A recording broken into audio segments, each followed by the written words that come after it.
മാധ്യമപ്രവർത്തകനായ PR പുഷ്പാങ്കദന്റെ ആദ്യ കവിതാ സമാഹാരം ഉപ്പിടാത്ത കഞ്ഞി പ്രകാശനം ചെയ്തു.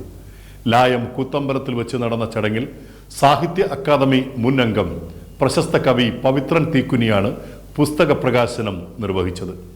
സാംസ്കാരിക കലാസാഹിത്യ രംഗത്തെ നിരവധി പ്രശസ്തർ ചടങ്ങിന് സാക്ഷ്യം വഹിച്ചു. പത്രപ്രവർത്തകൻ, കവി, അഭിനേതാവ് എന്നീ നിലകളിൽ ശ്രദ്ധേയനായ PR പുഷ്പാങ്കദന്റെ പ്രഥമ കവിതാ സമാഹാരം ഉപ്പിടാത്ത കഞ്ഞി പ്രകാശനം ചെയ്തു. ലായം കൂത്തമ്പലത്തിൽ വെച്ച് നടന്ന ചടങ്ങിൽ വെച്ച് സാഹിത്യ അക്കാദമി മുൻ അംഗം പ്രശസ്ത കവി പവിത്രൻ തീക്കുനി പ്രകാശന കർമ്മം നിർവഹിച്ചു. കവയത്രി സലില മുല്ലന്റെ അധ്യക്ഷതയിൽ ചേർന്ന പുസ്തക പ്രകാശന ചടങ്ങ് കേന്ദ്ര സാഹിത്യ അക്കാദമി ഭാഷാ സമ്മാൻ പുരസ്കാരം ലഭിച്ച ഡോക്ടർ KG പൗലോസ് ഉദ്ഘാടനം ചെയ്തു. ഈ കവിതയ്ക്ക് ഇട്ടിരിക്കുന്ന പേര് നിങ്ങൾ ഇത് വായിച്ചിട്ടുണ്ടാവും. അത് ഉപ്പിടാത്ത കഞ്ഞി എന്നാണ്. ഞാൻ വളരെ ഈ പേര് കണ്ടു കഴിഞ്ഞപ്പോൾ തന്നെ ഞാൻ വളരെ അത്ഭുതപ്പെട്ടു. ഞാൻ ചോദിച്ചു, എന്താണ് ഈ കവിതയുടെ ഉപ്പിടാത്ത കഞ്ഞിക്ക് ഉപ്പിടാത്തതിൻ്റെ കാര്യം എന്താണ് എന്ന് ഞാൻ ചോദിച്ചു.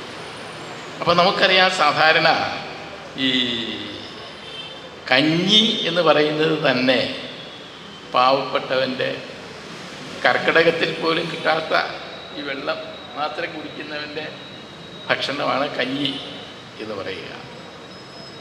ആ കഞ്ഞി ഉപ്പ് പോലും ഇടാനില്ലാത്ത രീതിയിൽ കഴിക്കേണ്ടി വരുന്ന ഒരവസ്ഥ. ആ അവസ്ഥ ആണ് ഈ ഉപ്പിടാത്ത കഞ്ഞി എന്ന ഒരു രൂപകത്തിലൂടെ ഈ പുസ്തകത്തിന് പേര് നൽകിയിരിക്കുന്ന കവിതയായി നമ്മുടെ മുൻപിൽ വന്നിട്ടുള്ളത്. തൃപ്പൂണിത്തുറ നഗരസഭ അധ്യക്ഷ രമ സന്തോഷ് ആദ്യ പുസ്തകം ഏറ്റുവാങ്ങി. കവി അനിൽ മുട്ടാർ പുസ്തകം പരിചയപ്പെടുത്തി. Taluk library council president AK Das, channel 91 ബോധി മാനേജിംഗ് ഡയറക്ടർ TR ദേവൻ, പൂക്കാസ തൃപ്പൂണിത്തുറ പ്രസിഡന്റ് CB വേണുഗോപാൽ, യുവകലാ സാഹിതി ജില്ലാ വൈസ് പ്രസിഡന്റ് AR പ്രസാദ്, കവിയും പത്രപ്രവർത്തകനുമായ MP Venu Vyttila, Mulanthuruthy press club secretary Subhash TR, മഞ്ചരി ബുക്സ് പ്രേമ പ്രദീപ് എന്നിവർ ആശംസകൾ അർപ്പിച്ചു. വിജ്ഞാനോദയം ഗ്രന്ഥശാല പ്രസിഡന്റ് EK രതീഷ് ചടങ്ങിൽ സ്വാഗതവും കവി PR പുഷ്പാങ്കദൻ നന്ദിയും പറഞ്ഞു. ഇങ്ങനെ ഒരു പുസ്തകത്തിൻ്റെ തരത്തിലേക്ക് മാറാനും മറ്റൊരു കാരണം, ഞാൻ എൻ്റെ സജീവ രാഷ്ട്രീയത്തിൽ നിന്ന് കുറച്ചു കാലം മാറി നിന്നു. സത്യത്തിൽ എഴുത്ത് മാത്രമാകുന്ന ഒരു സ്ഥിതി ഉണ്ടായി. അതേക്കുറിച്ച് ഞാനൊരു കവിത എഴുതിയിട്ടുണ്ട്. ആ കവിത ഈ പുസ്തകത്തിലുണ്ട്. നിങ്ങൾ എന്നെ ഒറ്റപ്പെടുത്തിയത് നന്നായി. ഇപ്പോൾ മുറിക്കുള്ളിലിരുന്ന് ഞാൻ ലോകത്തിൻ്റെ നന്മ തിന്മകളെ സ്വപ്നം കാണുകയാണ്.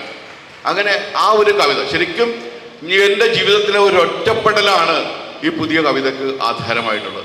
അപ്പോൾ അങ്ങനെ ഒട്ടേറെ കാര്യങ്ങൾ, പിന്നെ എൻ്റെ ജീവിതത്തിലുണ്ടായ മഹാസംഭവങ്ങൾ.